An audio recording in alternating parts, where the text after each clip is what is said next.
membangun demokrasi kembali itu mahal. Makanya saya selalu mengatakan, waduh kalau Pak Jokowi tetap nekat seperti ini ya, itu beliau itu kan memutar balik arah demokrasi ya, 180 derajat ya, ke arah sebelum demokrasi ini atau reformasi politik ini terjadi di Indonesia.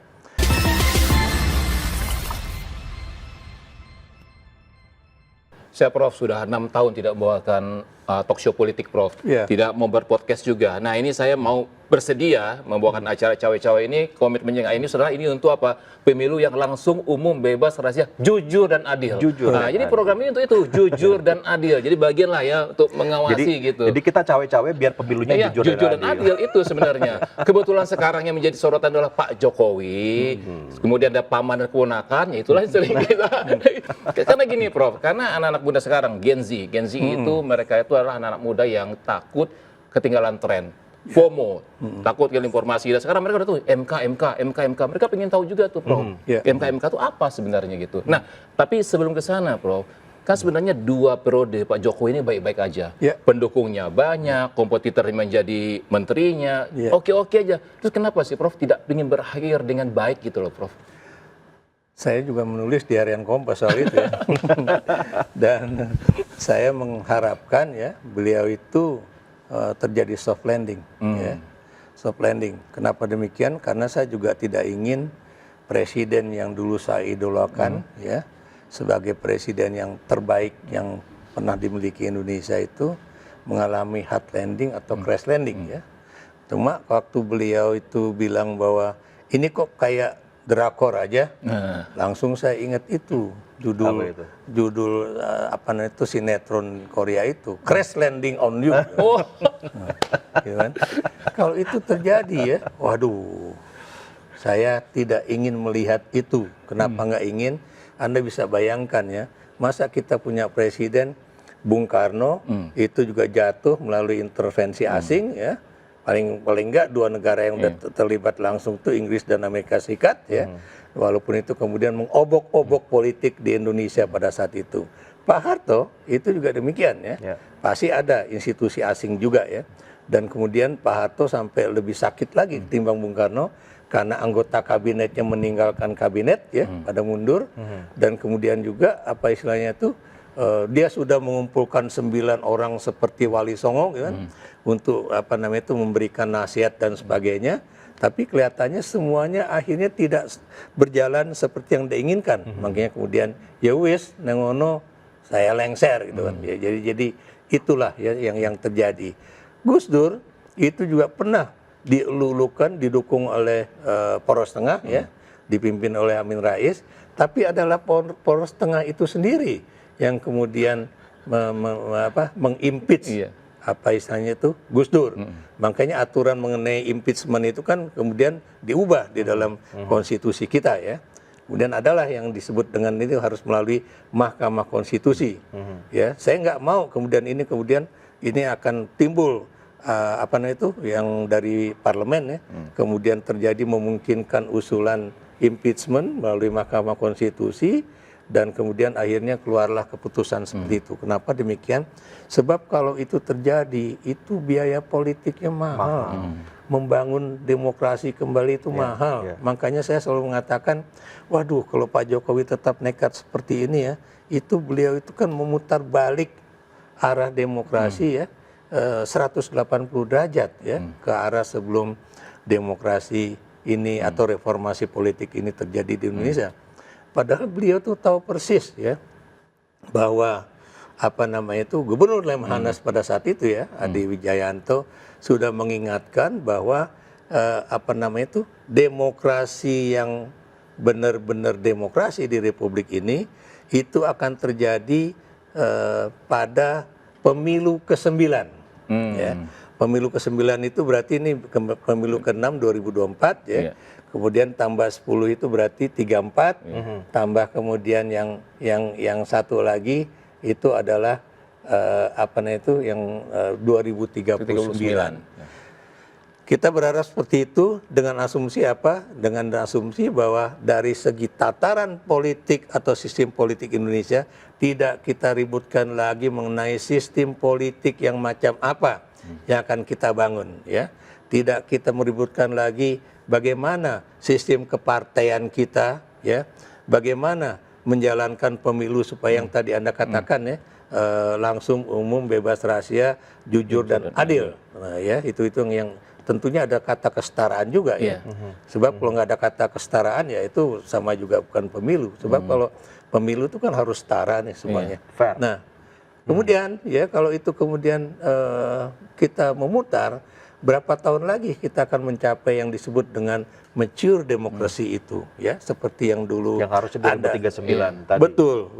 Karena kan 2045 itu kan sudah Indonesia emas, gitu kan. Indonesia emas harusnya. Ya, Jadi ya seperti itulah. Nah, saya juga ingin mengingatkan generasi Z atau milenial, ya, termasuk juga pengkritik saya, ya, pengkritik saya terhadap interview saya di iNews TV ataupun di Kompas.com. Banyak yang kritik ya. Wah, saya dengar, ya, saya nggak baca. Istri saya tuh menjadi pembisik saya. Ya, dia mengatakan, ada yang mengatakan bahwa Gibran tuh kan udah gede, gitu kan. Ngapain kemudian diatur-atur, kan? Saya ingin menjelaskan kepada yang mengkritik itu, memang saya mengatur Gibran sebagai seorang individu, ya. Saya tuh ngomong soal Gibran itu ketika dia menjadi seorang kepala keluarga atau ketika dia menjadi calon wakil presiden. Beda, ya. Kalau saya misalnya mengkritik Anda sebagai seorang individu, nggak mungkin. Kenapa? Karena Anda kan punya punya privasi yang nggak boleh saya langgar, gitu kan.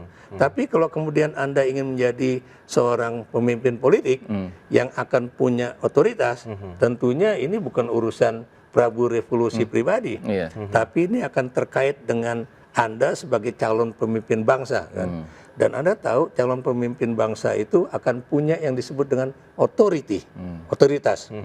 Otoritas itu kalau dalam ilmu politik itu adalah kombinasi, ya, gabungan dari you have the power and you have the legitimacy, ya. Jadi kalau Anda punya power, Anda punya legitimasi politik, barulah Anda punya otoritas, ya. Nah, kalau kemudian Anda tidak memiliki legitimasi, khususnya terkait dengan hasil dari MK itu, ya, Anda bisa bayangkan, ya, MK itu sebetulnya kan mengatakan secara transparan, secara mata telanjang, ya, terang benderang, bahwa proses menjadikan Gibran itu akhirnya bisa lolos menjadi calon wakil presiden itu dibuat dengan satu, konflik of interest, dua, tidak independen, persoalan independensi di situ dipertanyakan, ketiga juga profesionalisme Anda sebagai hakim konstitusi, ya, yang harus tahu tentang apa itu yang ada di dalam pasal-pasal konstitusi kita, apa juga yang diatur oleh undang-undang tentang Mahkamah Konstitusi itu sendiri, gitu kan. Nggak bisa seseorang itu kemudian saenake dewe, gitu kan, kemudian menginterpretasikan hal-hal itu, apalagi kemudian dia mengarahkan. Nah, kalau kita lihat, ya, pencopotan ketua Mahkamah Konstitusi dari jabatannya itu kan sudah menunjukkan bahwa beliau itu dianggap memiliki kesalahan yang amat besar yang terkait dengan etika, ya. Dan kalau udah sampai ke situ, berarti proses pengambilan keputusan itu, ya, hukum itu tidak memenuhi syarat due diligence, ya, dalam hukum tuh. Saya bukan orang hukum, tapi saya belajar juga tentang hukum, sistem hukum Indonesia dan sebagainya. Kalau kemudian Anda mengambil keputusan atau dalam pembuatan undang-undang itu tidak memenuhi syarat due diligence itu, proses-proses yang bisa dipertanggungjawabkan itu, berarti putusan Anda itu kan tidak legitimate, ya, tidak legitimate. Dan kalau sudah seperti itu, bagaimana kemudian dia masih menjadi undang-undang yang berlaku untuk kasus batas usia dan sebagainya itu tentang calon presiden dan wakil presiden, gitu loh. Makanya kalau ini udah tidak legitimate, Anda masih menjadi calon wakil presiden, masih langsung, apa itu berarti Anda tidak punya legitimasi hukum sebetulnya, bukan cuma legitimasi politik ya. Dan kalau udah begitu, bagaimana nanti Anda bisa punya otoritas? If you have the power, gitu loh. Karena syaratnya harus terlegitimasi dulu. Betul, baru jadi punya Anda otoritas. akan punya power, itu power ditambah kombinasinya itu dengan legitimasi, baru Anda punya authority. Kalau kemudian Anda, walaupun Anda misalnya Anda bisa menjadi Presiden Republik Indonesia, Anda mungkin itu didukung banyak orang, tapi kemudian sebetulnya orang tidak percaya pada Anda, bagaimana kemudian Anda bisa memimpin bangsa dan negara ini ya. Jadi begitu Bung Iwel ya, Bung Prabu ya. Ya, ke Mas Prabu dulu. Ini katanya lahirnya MK-MK ini atau MK-MK ini sebenarnya didorong oleh kompetitor, ya kompetitor yang takut Gibran maju sebagai cawapresnya Prabowo. Kompetitor berarti ada kanan tuh ya, ada Amin, ya Anies Baswedan, Muhaimin, ada Ganjar Mahfud itu. Ya. Mas Ganjar kemarin cukup jelas ya bicara dalam kesempatan dalam satu kesempatan di 2 hari yang lalu tidak salah. Kalau ya kami nggak punya apa-apa, nggak punya aparat, nggak punya apa-apa. Jadi desakan dari mana juga ini semuanya kalau diperhatikan ya suara dari bawah, dari publik ya. Dan kekuatan semacam apa juga yang bisa mengorkestrasi semua media membicarakan masalah ini. Kalau satu media aja barangkali punya kepentingan tuh media. Betul. Ya kan? Ini medianya bisa nge-framing, bisa apa. Tapi kalau semua media sudah mengangkat ini, dalam, kalau di media itu kan kalau sudah breaking news itu sakral tuh, Prof ya. Sudah sakral gitu. Itu nggak mungkin ditervensi, bahkan sampai sama yang punya aja nggak bisa tuh gitu. Apalagi gitu, nggak mungkin media semuanya bersepakat, bersekutu begitu, mungkin di WhatsApp group ya, ayo kita ngangkat breaking news tentang ini, enggak juga, itu nggak ada tuh praktis seperti itu. Jadi pada saat semua media yang memang diasosiasikan sebagai suara publik ya, media kita kan, mengangkat ini bersamaan dan berhari-hari sampai sekarang, kalau diperhatikan ini masih mengangkat mengenai keputusan MK-MK, dinasti politik dan seterusnya. Ini artinya memang sudah menjadi concern dari rakyat ya. Karena rakyat yang menjadi tolak ukurnya, parameternya gitu udah.